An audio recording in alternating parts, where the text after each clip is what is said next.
Very warm. Good morning, Sarvodaya Namaskar to all of you.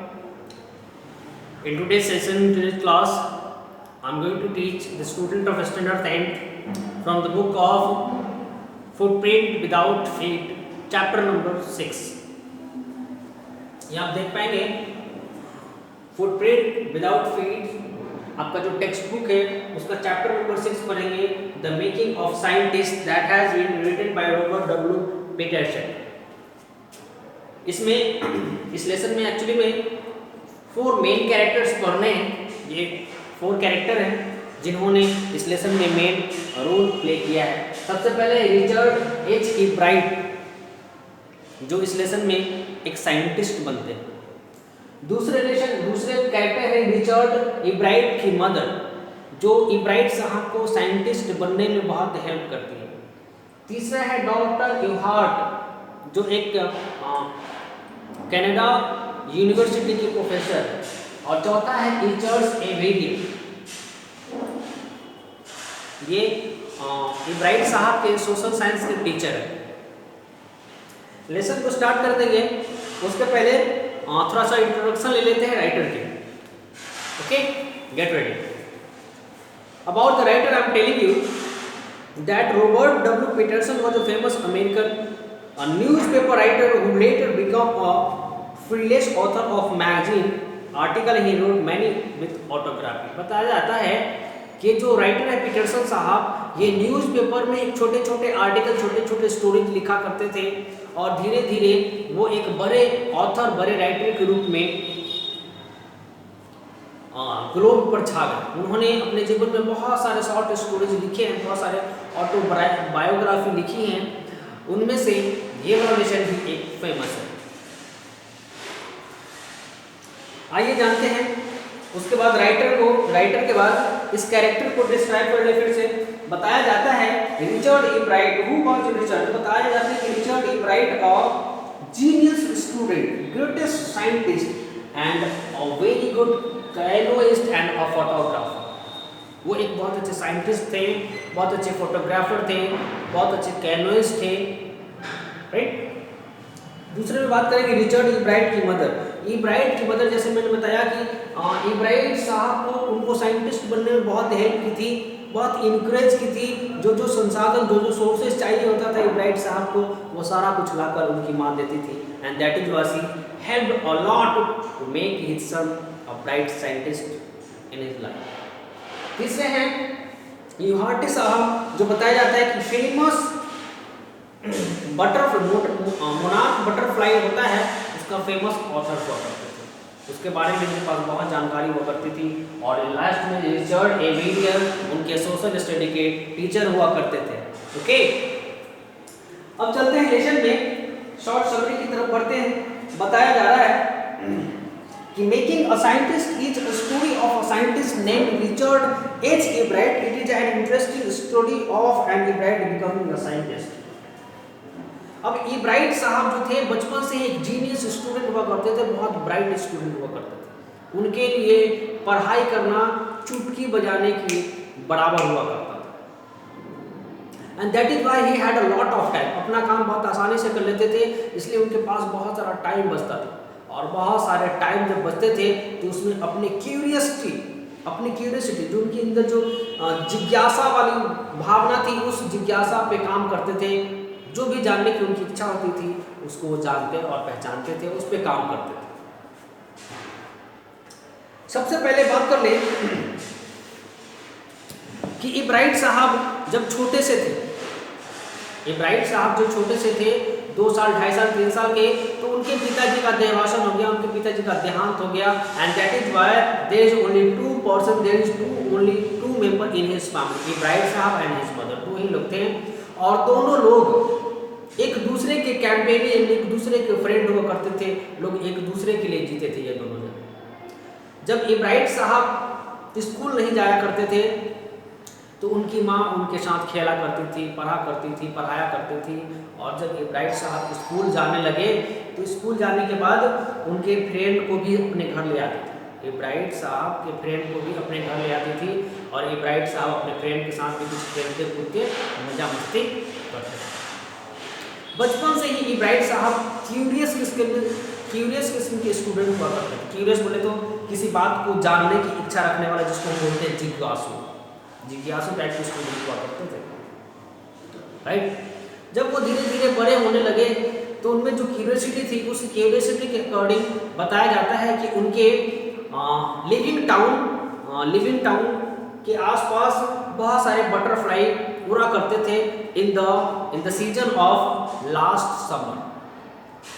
Summer का महीना होता है और समर का महीना जब एंड होने वाला आता है, उस सेशन में बटरफ्लाई बहुत उड़ा करते हैं आसपास। और जो बटरफ्लाई उड़ा करता था, इब्राहिम साहब उस बटरफ्लाई को पकड़ते थे, इकट्ठा करते थे, और इस तरह उन्होंने 25 स्पीसीज ऑफ बटरफ्लाई को इकट्ठा किया। कितने? 25 स्पीसीज। और इकट्ठा करने के बाद अब उनको समझ नहीं आ रहा था कि इन इकट्ठे बटरफ्लाइज को क्या करें। उनमें रुचि घटने लगी, बटरफ्लाई को इकट्ठा करने की रुचि उनमें घटने लगी। तब ये बात उनकी माँ ने नोटिस की, और जब नोटिस किया तो उनकी माँ ने इब्राहिम साहब को एक बुक खरीद कर ला के दी, जिसका नाम था क्या तो नाम था उसका, monarch butterfly, the travel of monarch 10 या एक्स कह सकते हैं। ये बुक ला कर दी इब्राहिम की मदर ने। अब इब्राहिम साहब उस बुक को पढ़ने लगे, और पढ़ने लगे तो उनको बहुत सारी ऐसी जानकारियाँ मिलने लगी बटरफ्लाई के बारे में उस बुक में, कि मोनार्क एक प्रजाति है बटरफ्लाई की, उसी के बारे में स्टोरी थी, उसमें लिखा हुआ था सारा। और उससे पढ़कर उनमें और भी जिज्ञासा जागी बटरफ्लाई के बारे में जानने की, राइट। बटरफ्लाई के बारे में जानने की उनकी जिज्ञासा जब जगी, उन्होंने बुक पूरा फिनिश कर लिया। अब फिर से वो बोरिंग होने लगे कि अब क्या करें, तब उनकी माँ ने एक प्रोफेसर से मुलाकात की, लेटर लिखा, ये आपको यहाँ पे लिखा है डॉक्टर रिभार्टी। उनको उनकी माँ ने एक लेटर लिखा, जो कनाडा यूनिवर्सिटी के प्रोफेसर हुआ करते थे, और उनसे जानकारी ली कि आप हमारे बच्चे को क्या करना चाहिए। उन्होंने एडवाइस किया कि अगर आपके बच्चे में क्यूरियोसिटी है बटरफ्लाई को लेकर, तो उसको बोलिए कि जितने भी तरह के बटरफ्लाई को इकट्ठा करता है, उसमें वो टैग करे बोले तो बटरफ्लाई का जो फेदर होता है उसमें कुछ मार्का लगा दे, और मार्का लगाने के बाद उसे उड़ा दे, और उड़ाने के बाद जितने भी मेरे पास पहुंचेगा, अब उसको उसके हिसाब से उसको आइडियाज़ देंगे कैसे क्या करना है। इब्राहिम साहब ने भी यही किया, बहुत सारे बटरफ्लाई को इकट्ठे किए, टैग किया और उड़ा दिया। लेकिन कुछ दिनों बाद पता चला इब्राहिम साहब को कि उन्होंने जितने भी बटरफ्लाई टैग करके उड़ाए हैं, उसमें से बस 2 ही बटरफ्लाई पकड़े गए हैं, बाकी और भी कोई नहीं पकड़ा गया, और वो भी 75 माइल के अंदर। तब इस काम से भी वो साहब बोर होने लगे। उनमें जो अलग अलग तरह की क्यूरियोसिटी थी, जैसा हमने बताया कि वो एक अच्छे फोटोग्राफर थे, वो एक अच्छे कैनोइस्ट थे, वो एक अच्छे एस्ट्रोनॉमर भी थे। एस्ट्रोनॉमर बोले तो आकाश में आकाशीय पिंड को देखना उनको बहुत अच्छा लगता था, और इसीलिए उनकी माँ उनको क्या क्या खरीद के देती थी? कैमरा, माइक्रोस्कोप को माउंटेन करने के लिए माउंटेन स्टैंड, बहुत सारा आइटम खरीद कर देती थी, जिससे उनके बच्चे में ये सारा क्यूरियोसिटी बढ़ते तक था। कैनोइस्ट की बात कर ले तो कैनोइस्ट मतलब होता है वैसा आदमी जो नाव चलाना अच्छी तरह से जानता हो। नाव छोटी सी बोट होती है, उस बोट को चलाना अच्छी तरह से जानता है, उसको बोलते हैं कैनोइस्ट।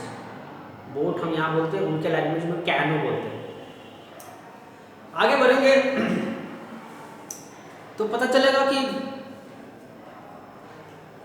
उनके शहर में, उनके होम टाउन में एक साइंस फेयर होने वाली थी। साइंस फेयर में उन्होंने पार्टिसिपेट किया, बहुत सारे स्टूडेंट ने भी पार्टिसिपेट किया। Lots of student participated in the science exhibition और science fair in that country. उन्होंने भी पार्टिसिपेट किया, और उन्होंने फर्स्ट टाइम उस एग्जीबिशन में क्या क्रिएट किया? The cell of a frog, and he didn't win any single prize in that fair.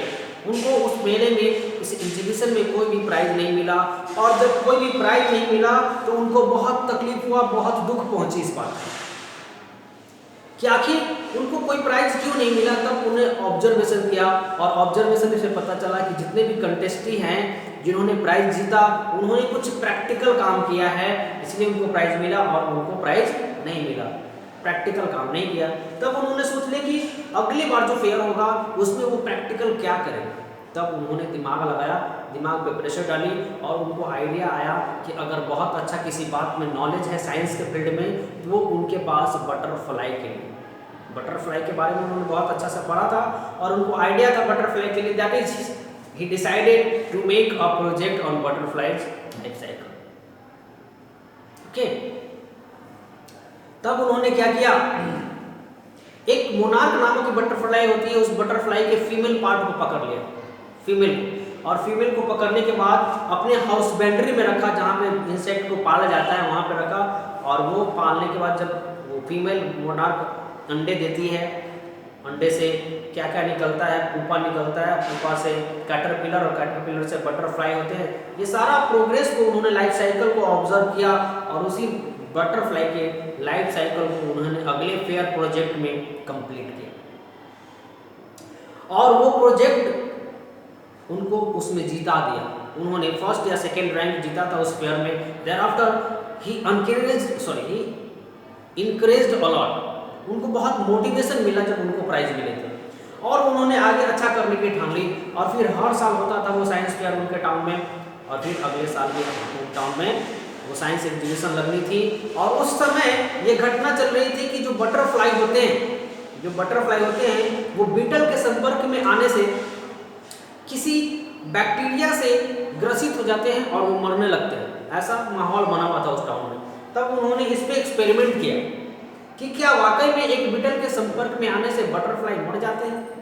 उन्होंने लाइव इसका इन्वेंशन किया, उन्होंने प्रोजेक्ट तैयार किया और उस प्रोजेक्ट में उन्होंने सारे संसार को बताया कि बीटल के संपर्क में आने से कोई बीमारी बटरफ्लाई को नहीं होती, वो अपना नेचुरल डेथ को प्राप्त करता है।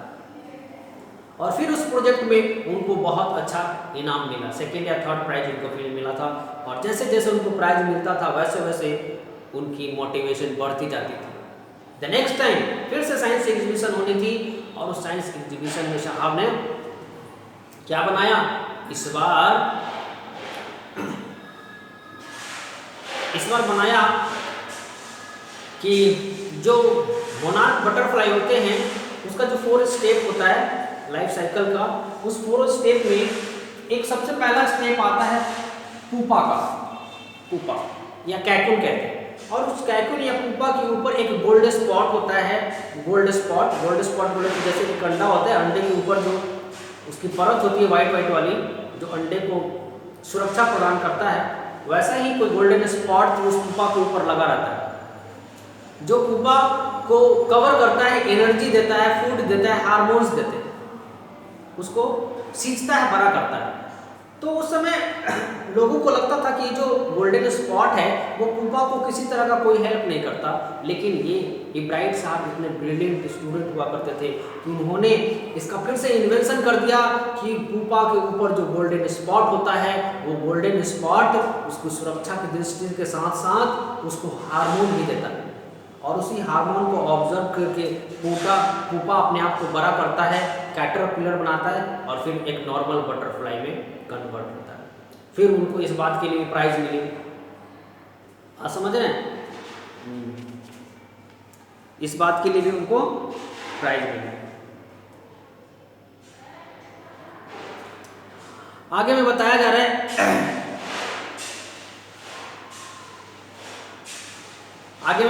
है कि इन सारे प्रोग्रेस के बाद उनको एक आर्मी स्कूल ऑफ यूनिवर्सिटी में इन्वेंशन करने का मौका मिला और उस इन्वेंशन में उन्होंने चाहा, जब मौका मिला तो उस मौके को बहुत अच्छे तरह से भुनाया। वहाँ बहुत अच्छे इंस्ट्रूमेंट थे, कुछ अच्छे इंस्ट्रूमेंट का यूज़ करके उन्होंने और भी तगड़ा इन्वेंशन किया। आगे बताया जा रहा है